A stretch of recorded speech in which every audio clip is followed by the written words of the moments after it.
Olá, que a graça e a paz de nosso Senhor Jesus Cristo seja com todos, que o amor de Deus e a doce consolação do Espírito Santo encontre a cada um que aqui me ouve.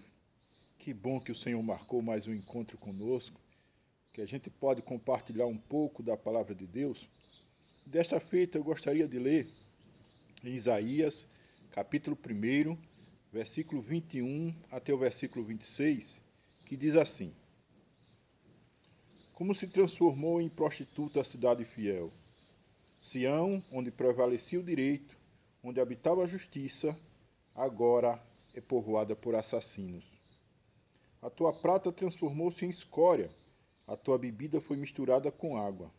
Os teus príncipes são os rebeldes, companheiros de ladrões, todos são ávidos por suborno e correm atrás de presentes. Não fazem justiça ao órfão, a causa da viúva não os atinge. Por isso mesmo, o oráculo do Senhor dos Exércitos, o forte Israel, diz: Ai de ti, eu me divertirei à custa dos meus adversários. Vingar-me-ei dos meus inimigos, voltarei a minha mão contra ti. Purificarei as tuas escórias com a potassa, removerei todas as tuas impurezas. Farei que os teus juízes voltem a ser o que foram no princípio. Quando isso se der, então sim, te chamarão de cidade de justiça e cidade fiel. Quando eu preparava essa mensagem, o título que eu dei foi O Nosso Redentor Vive. Redenção é um dos temas principais do livro de Isaías. Na verdade, é um dos temas principais de toda a Bíblia Sagrada. O texto que nós lemos, o profeta Isaías, que o escreveu, ele viveu por volta do século VIII a.C., viveu numa época em que Israel estava dividido em dois reinos, reinos do norte e reino do sul, em que era um período em que os reis se afastavam de Deus. Na verdade, havia uma visão equivocada de que o rei era colocado por Deus e que incondicionalmente Deus apoiava eles. Eles passavam essa visão exatamente para poder explorar o povo, para poder continuar, vivendo de uma forma nababesca, vivendo de uma forma que o povo não se insurgisse contra ele. Foi nesse período que surge o ministério profético. O ministério profético surge, na verdade, havia dois tipos de profeta. Existia o chamado profeta áulico, o profeta que vivia no palácio, o profeta que vivia, digamos, fazendo atividades com os sacerdotes. Ele fazia parte da corte, ele vivia, digamos, da bajulação, profetizando aquilo que os líderes, que os reis, que os nobres queriam, fazendo exatamente o que os outros queriam. Existiam os profetas chamados escrituristas, que eram aqueles austeros, aqueles que faziam denúncia social, aqueles que viviam conforme a palavra de Deus e que desejavam que Israel se voltasse contra Deus. Isaías era um desse profeta, um profeta escriturista, que defendeu as causas sociais, que se levantou contra a injustiça social, que se levantou contra os reis e nobres injustos, que fez com que Israel entendesse que Deus não se agradava da forma como eles vivessem. Ainda no contexto histórico, queridos, Israel, naquele momento, as duas nações, tanto Judá como Israel, viviam a expansão, a proximidade do reino, do crescimento do Império Assírio. Os assírios são citados na história como o povo mais odiado da história, exatamente porque era um povo que exercia uma violência exacerbada, que tratava de forma cruel os seus inimigos de guerra. Não esqueçamos, por exemplo, que quando Jonas recebeu a ordem de Deus para profetizar sobre Nínive, Nínive era uma cidade-estado assíria, Jonas não quis profetizar não por medo, como as pessoas dizem. Jonas não quis profetizar por ódio. O desejo de Jonas é que os ninivitas morressem. Ele não queria profetizar porque ele imaginava que o povo ia se converter e Deus não iria destruí-los. Então, é só para perceber o quanto o Império Assírio trazia medo, o quanto ele provocava o ódio das pessoas. O Império Assírio estava crescendo, estava tomando corpo, estava tomando território, e eles estavam próximos de chegar até Israel e até a nação de Judá. Quando a gente analisa essas coisas, a gente vai para o texto propriamente dito, a gente percebe uma coisa que é interessante. Deus fala para o povo que vivia em Jerusalém. Deus não está falando para os descrentes. Deus não está falando para o povo que não conhecia. Deus está falando para aqueles que conheciam ao Senhor. A Bíblia diz que Deus estava descontente com o que estava havendo em Jerusalém. Quando a gente faz a exegese desse texto, quando a gente faz uma leitura mais apurada desse texto, a gente percebe 3 palavras-chave, 3 palavras que são básicas para entender esse texto. A primeira palavra é a expressão prostituta, que está lá no versículo 21, que é o primeiro versículo que nós lemos. Quando a Bíblia diz, como jaz prostituta a cidade de Israel, a cidade de Jerusalém. Jerusalém, que também é traduzido como cidade de paz, uma cidade que foi escolhida por Deus para ser o lugar onde Deus habitaria, uma cidade onde habitava o palácio do rei, uma cidade onde morava o sumo sacerdote, onde moravam os sacerdotes, onde moravam os levitas, uma cidade onde estava o templo de Deus. Era uma cidade muito amada pelos israelitas, a ponto de que muitos salmos falam da cidade de Jerusalém, falam de como eles ficavam felizes, contentes de ter uma cidade onde habitava o templo de Deus. Porém, aquelas pessoas não estavam vivendo conforme a vontade do Senhor. Deus manda que Isaías profetize e diga, olha, os teus nobres estão vivendo como assassinos. São pessoas que fazem questão do suborno. Eles são apegados a ladrões. Eles só pensam em si mesmos. Eles só pensam na riqueza. Eles só pensam na avareza.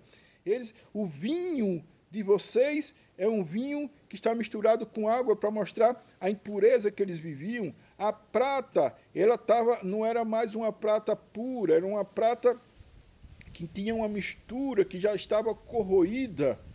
Tudo isso para identificar a forma como Jerusalém vivia. Era uma religiosidade superficial. Uma religiosidade que promovia injustiça social a ponto de que eles não estavam nem preocupados com os órfãos, não estavam nem um pouco preocupados com as viúvas.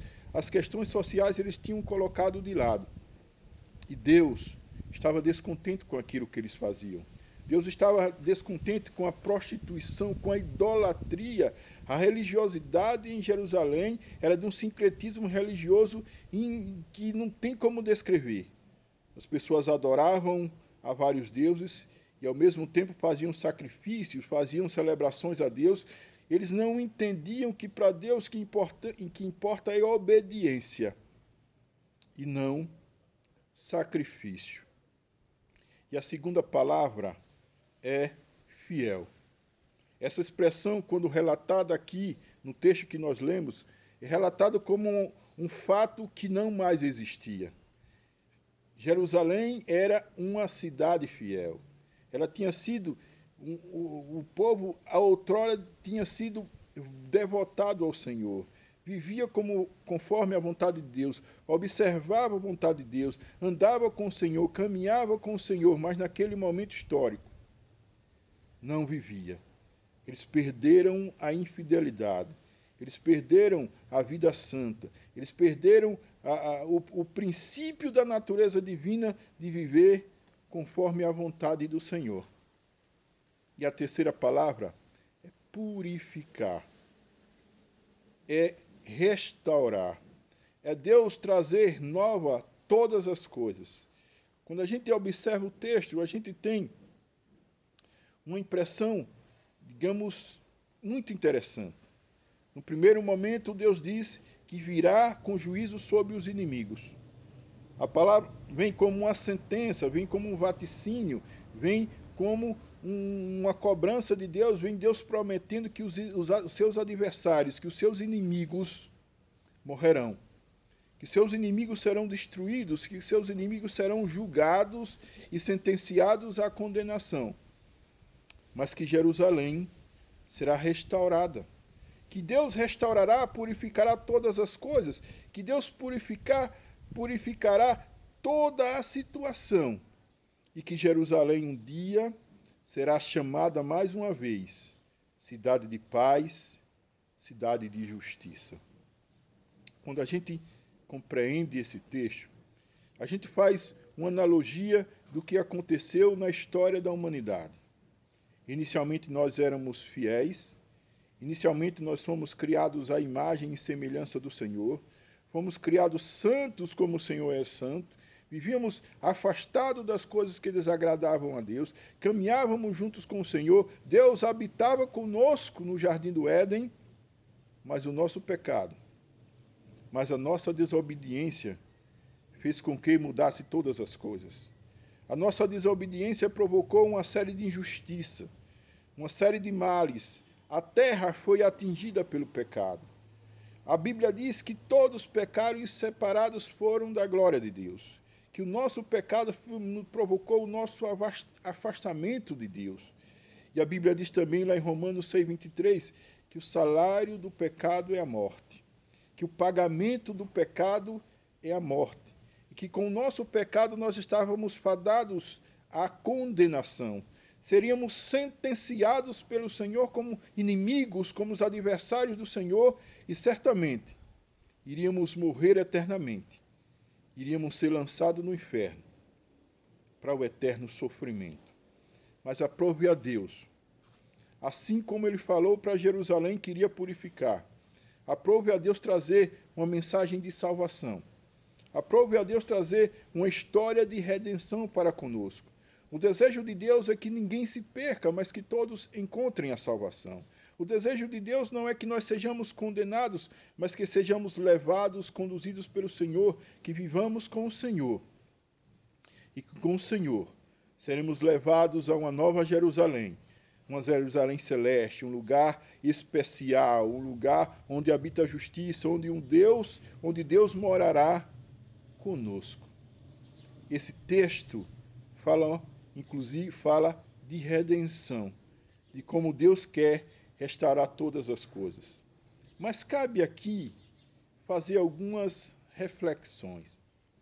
É preciso que a gente entenda que Deus não falou aqui com os descrentes, que Deus falava aqui para o seu povo que havia se perdido, que Deus tinha necessidade que o seu povo saísse de uma religiosidade superficial, saísse de uma religiosidade baseada no sacrifício, baseada nas celebrações, no não me toque, não faça, não coma, para viver uma religiosidade intrínseca dentro de nós, para viver uma espiritualidade, digamos, essencialmente, uma espiritualidade baseada no amor.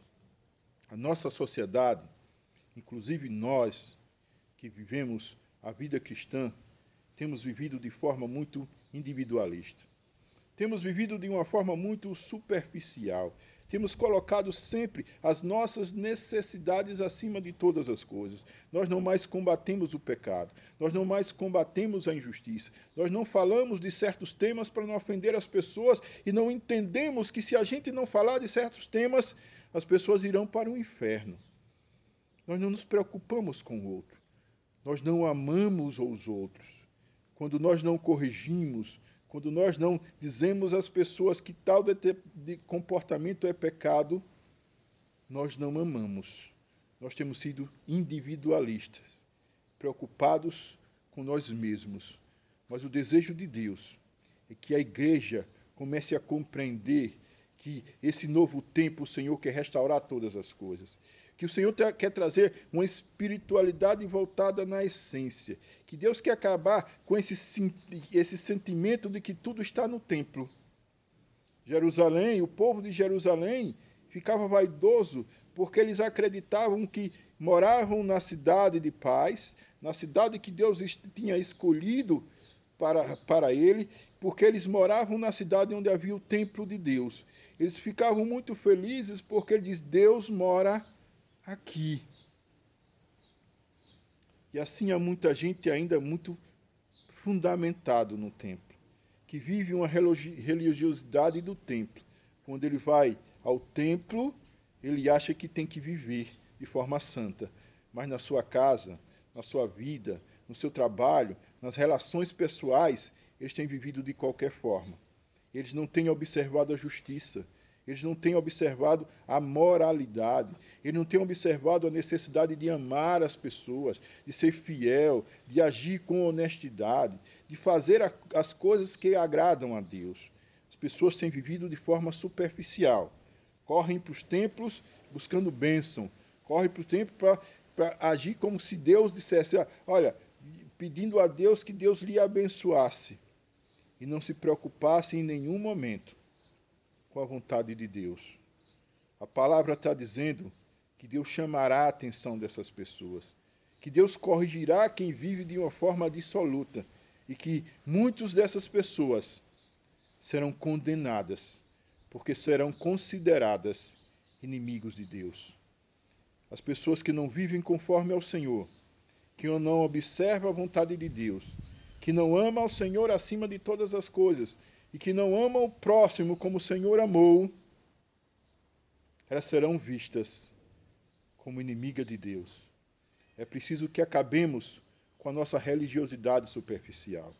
É preciso que entendamos aquilo que o Senhor diz, que Deus trará julgamento em todas as coisas, que Deus trará juízo todas as nossas maldades, todas as nossas perversidades, que Deus condena e condenará aqueles que vivem conforme o sentimento do seu coração, que vive conforme o desejo da sua alma, aqueles que só olham para si, que não se preocupam com os outros, aqueles que são vaidosos, egoístas, orgulhosos, aqueles que só quer levar vantagem, inclusive usando a espiritualidade, a ideia de que é de Deus, para levar vantagem acima dos outros. Deus não é menino. Deus não se deixa enganar. Deus quer que a gente compreenda que Ele trará juízo todas as coisas. O Senhor nos ama e o Senhor nos quer. O que é mais importante nesse texto é que Deus quer nos redimir. A vontade de Deus não é condenação. A vontade de Deus não é levar ninguém ao inferno. A vontade de Deus é que ninguém adoeça. A vontade de Deus não é que vivamos de forma, digamos, humilhante. Não é que vivamos em sofrimento. A vontade de Deus é restaurar todas as coisas. E Ele tem preparado, Ele tem levantado homens e mulheres que têm agido como profetas. Homens e mulheres que têm falado, que têm denunciado o pecado. Homens e mulheres que têm chamado as pessoas para a conversão, que têm constantemente, diuturnamente dito às pessoas que é preciso abrir os olhos, que o juízo de Deus virá, que o Senhor virá e não tardará, que o Senhor virá buscar uma igreja pura, não uma denominação, não assembleianos, não católicos, não espíritas, não presbiterianos. O Senhor virá buscar aqueles que vivem conforme a sua vontade, aqueles que amam ao Senhor acima de todas as coisas. O Senhor virá buscar aqueles que buscam viver de forma santa. Eu sei que nós temos defeito. Eu sei que há muitas coisas que nos embaraçam, mas é preciso buscar a vontade de Deus. É preciso entender que Deus quer que a gente lute para nos aproximar dEle. Deus quer que a gente faça tudo, observe tudo para andar conforme a sua vontade, porque Ele restaurará todas as coisas, porque virá o novo céu e a nova terra, onde habitará a justiça, onde o amor, a paz habitará, e nós moraremos com o Senhor, e nós viveremos com o Senhor lado a lado, nós andaremos e viveremos com o Senhor, porque Ele virá para nos redimir, para nos restaurar, para nos purificar, para fazer de nós novas pessoas, para nos dar novo corpo, um novo nome, uma nova vida, uma vida conforme a sua vontade, uma vida conforme o seu amor, vivermos com amor, com o amor, com Deus, porque Deus é amor. Igreja do Senhor, é preciso acordar, é preciso entender que nós somos a Jerusalém do Senhor, mas a Jerusalém do Senhor precisa viver de forma santa, precisa viver conforme a vontade de Deus, precisa caminhar no caminho do Senhor, abandonar a injustiça, a imoralidade, a prostituição, a ambição, precisa abandonar a individualidade, a vaidade, o orgulho, o rancor, a mágoa, e viver amando ao Senhor acima de todas as coisas, e se purificar, sabendo que aquele que purifica é Deus, que nos faz puro é o Senhor. Que Deus vos abençoe e vos guarde, em nome de Jesus. Amém.